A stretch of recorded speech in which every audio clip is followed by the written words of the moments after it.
ওই যে গ্রামে একটা ডায়লগ বলে না, জ্বরে বক মরে ফকিরের কেরামতি বাড়ে। গণ অভ্যুত্থান হয়েছে এদেশের ছাত্র জনতা, আম জনতা, যারা দীর্ঘ 17 বছরের ফ্যাসিবাদ দেখে অত্যাচার নির্যাতনের জাতাকলে পিষ্ট হয়ে যখন মানুষের পুঞ্জীবিত ক্ষোভ রাজপথে বহিঃপ্রকাশ ঘটেছিল, তখন গণ অভ্যুত্থান সফল হয়েছিল। আর গণ অভ্যুত্থানের পরে আমরা দেখলাম মাস্টার মাইন্ড বনে গেছে। আমি ডাকসুর ভিপি ছিলাম 2018 সালের কোন সংস্কার আন্দোলন থেকে এই জুলাইয়ের আগ পর্যন্ত।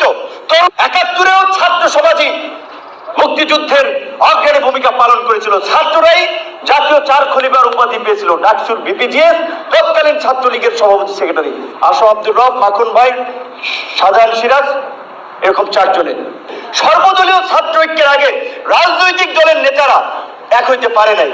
তো ছাত্ররা তো বলে নাই আমরা গভর্নমেন্ট ফর্ম করব, অমুক উপদেষ্টা বানাবো, আমরা একটা পার্টি করব।